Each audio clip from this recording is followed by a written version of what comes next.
सेवाराम और मोतीलाल दो घनिष्ठ मित्र थे। दोनों ही गली गली जाकर पीठ पर पोटली लादकर कपड़े बेचने का काम करते थे। सर्दियों के दिन थे, वह गांव गांव जाकर कपड़े बेच रहे थे।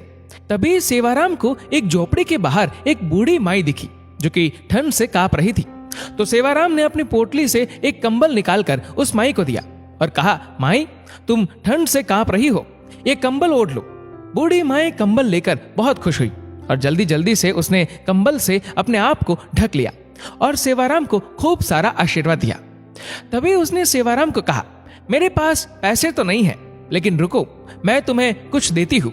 वह अपनी झोपड़ी के अंदर गई और एक बहुत ही सुंदर छोटी सी ठाकुर जी की प्रतिमा ले आई। बूढ़ी माई सेवाराम से बोली कि मेरे पास देने के लिए पैसे तो नहीं है, लेकिन ये ठाकुर जी है, इसको तुम अपनी दुकान पर लगाकर खूब सेवा करना, देखना तुम्हारी कितनी तरक्की होती है, ये मेरा आशीर्वाद है। मोतीराम बुढ़िया के पास आकर बोला, अरे ओ माता जी, क्यों बहाने बना रही हो? अगर पैसे नहीं है तो कोई बात नहीं, लेकिन हमें झूठी तसल्ली मत दो। हमारे पास तो कोई दुकान नहीं है, हम इसको कहाँ लगाएंगे? इसको तुम अपने पास ही रखो। लेकिन सेवाराम, जो कि बहुत ही नेकदिल था और ठाकुर जी को मानने वाला था, वह बोला, नहीं नहीं माता जी, अगर आप इतने प्यार से कह रही है तो ये आप मुझे दे दो, पैसों की आप चिंता मत करो। सेवाराम ने जल्दी से अपने गले में पड़े हुए परने में ठाकुर जी को लपेट लिया और उनको लेकर चल पड़ा। बुढ़िया दूर तक उनको आशीर्वाद दे रही थी। हरि तुम्हारा ध्यान रखेंगे, ठाकुर जी तुम्हारा ध्यान रखेंगे। वह तब तक आशीर्वाद देती रही जब तक कि वह दोनों उसकी आंखों से ओझल ना हो गए। ठाकुर जी का ऐसा चमत्कार हुआ कि अब धीरे धीरे दोनों की कमाई ज्यादा होने लगी। अब उन्होंने एक साइकिल खरीद ली और साइकिल पर ठाकुर जी को आगे टोकरी में रखकर और पीछे पोटली रखकर गांव गांव जाकर कपड़े बेचने लगे। अब फिर उनको और ज्यादा कमाई होने लगी, तो उन्होंने एक दुकान किराए पर ले ली और वहां पर ठाकुर जी को बहुत ही सुंदर आसन पर विराजमान करके दुकान का मुहूर्त किया। धीरे धीरे दुकान इतनी चल पड़ी कि अब सेवाराम और मोतीलाल के पास शहर में बहुत ही बड़ी बड़ी कपड़े की दुकानें और कपड़े की मिलें हो गई। एक दिन मोतीलाल सेवाराम को कहने लगा कि देखो, आज हमारे पास सब कुछ है, ये हम दोनों की मेहनत का नतीजा है। लेकिन सेवाराम बोला, नहीं नहीं, हम दोनों की मेहनत के साथ साथ ये हमारे ठाकुर जी, हमारे हरि की कृपा है। मोतीलाल बात को अनसुनी करके वापस अपने काम में लग गया। एक दिन सेवाराम की सेहत थोड़ी ढीली थी, इसलिए वह दुकान पर थोड़ी देरी से आया।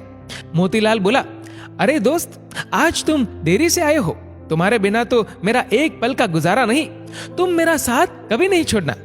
सेवाराम हंसकर बोला, अरे मोतीलाल, चिंता क्यों करते हो, मैं नहीं आऊंगा तो हमारे ठाकुर जी तो है ना। ये कहकर सेवाराम अपने काम में लग गया।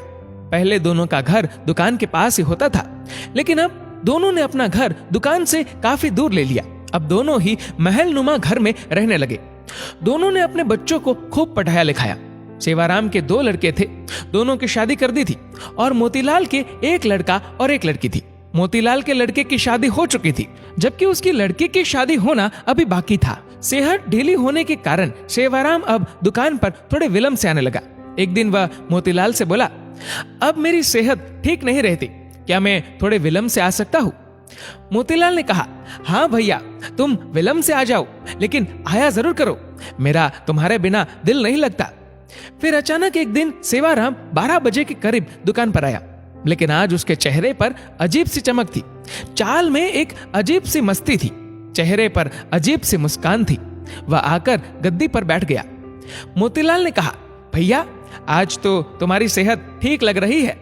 सेवाराम बोला, भैया, ठीक तो नहीं हूं, लेकिन आज से मैं बस केवल 12 बजे आया करूंगा और 5 बजे चला जाया करूंगा। मैं तो केवल इतना ही दुकान पर बैठ सकता हूं। मोतीलाल ने कहा, कोई बात नहीं, जैसी तुम्हारी इच्छा। अब तो सेवाराम रोज 12 बजे आता और 5 बजे चला जाता, लेकिन उसकी शक्ल देखकर ऐसा नहीं लगता था कि वह कभी बीमार भी है। लेकिन मोतीलाल को अपने दोस्त पर पूरा विश्वास था कि वह झूठ नहीं बोल सकता और मेहनत करने से वह कभी पीछे नहीं हट सकता। एक दिन मोतीलाल की बेटी की शादी तय हुई, तो वह शादी का निमंत्रण देने के लिए सेवाराम के घर गया। घर जाकर उसको उसके बेटे, बहुए, सेवाराम की पत्नी सब नजर आ रहे थे, लेकिन सेवाराम नजर नहीं आ रहा था। उसने सेवाराम की पत्नी से कहा, भाभी जी, सेवाराम कहीं नजर नहीं आ रहा, उसकी पत्नी एकदम से हैरान होती हुई बोली, ये आप क्या कह रहे हैं? तभी वहां उसके बेटे भी आ गए और कहने लगे, काका जी, आप कैसी बातें कर रहे हो? हमारे साथ कैसा मजाक कर रहे हो? मोतीलाल बोला कि मैंने ऐसा क्या पूछ लिया? मैं तो अपने प्रिय दोस्त के बारे में पूछ रहा हूं। क्या उसकी तबीयत आज भी ठीक नहीं है? क्या वह अंदर आराम कर रहा है? मैं खुद अंदर जाकर उसको मिल आता हूं। मोतीलाल उसके कमरे में चला गया, लेकिन सेवाराम उसको वहां भी नजर नहीं आया। तभी अचानक उसकी नजर उसके कमरे में लगी सेवाराम की तस्वीर पर पड़ी। वो एकदम से हैरान होकर सेवाराम की पत्नी की तरफ देखता हुआ बोला, अरे भाभी जी, ये क्या? आपने सेवाराम की तस्वीर पर हार क्यों चढ़ाया हुआ है? सेवाराम की पत्नी आंखों में आंसू भरकर बोली, मुझे आपसे ऐसी उम्मीद नहीं थी भैया कि आप ऐसा मजाक करेंगे। मोतीलाल को कुछ समझ नहीं आ रहा था। तभी सेवाराम का बेटा बोला, क्या आपको नहीं पता कि पिताजी को गुजरे तो 6 महीने हो चुके हैं? मोतीलाल को तो ऐसा लगा कि जैसे उसके सर पर बिजली गिर पड़ी हो। वह एकदम से थोड़ा लड़खड़ाता हुआ पीछे की तरफ हटा और बोला, ऐसा कैसे हो सकता है? वह तो हर रोज दुकान पर आता है। बीमार होने के कारण थोड़ा विलंब से आता है। वह 12 बजे आता है और 5 बजे चला जाता है। उसकी पत्नी बोली, ऐसा कैसे हो सकता है कि आपको पता ना हो? आप ही तो हर महीने उनके हिस्से के मुनाफे के पैसे हमारे घर देने आते हो। 6 महीनों से तो आप हमें दुगना मुनाफा देकर जा रहे हो। मोतीलाल का तो अब सर चकरा गया। उसने कहा, मैं तो कभी आया ही नहीं। 6 महीने हो गए, ये क्या मामला है? तभी उसको सेवाराम की कही बात याद आई। मैं नहीं रहूंगा तो मेरे हरि है ना, मेरे ठाकुर जी है ना, वह आएंगे।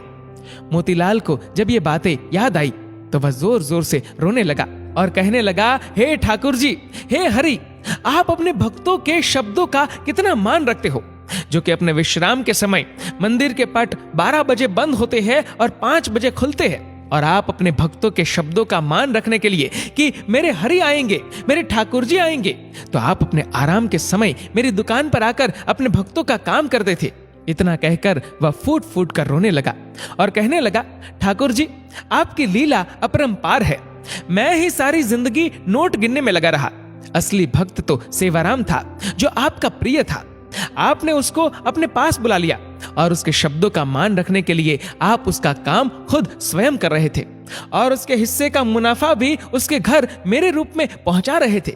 इतना कहकर वह भागा भागा दुकान की तरफ गया और वहां जाकर, जहां पर ठाकुर जी जिस गद्दी पर आकर बैठते थे, जहां पर अपने चरण रखते थे, वहां पर जाकर गद्दी को अपनी आंखों से, मुंह से चूमता हुआ, चरणों में लौटता हुआ जार जार रोने लगा और ठाकुर जी की जय जयकार करने लगा।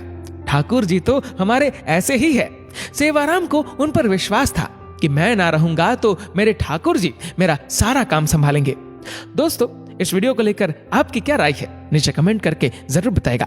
और अगर आपको वीडियो अच्छा लगा हो तो इस वीडियो को लाइक करेगा, शेयर करेगा ज्यादा से ज्यादा लोगों तक, और ऐसे ही और भी इंस्पिरेशनल वीडियोस के लिए सब्सक्राइब करें हमारे यूट्यूब चैनल को और फेसबुक पर फॉलो करें हमारे पेज को। धन्यवाद।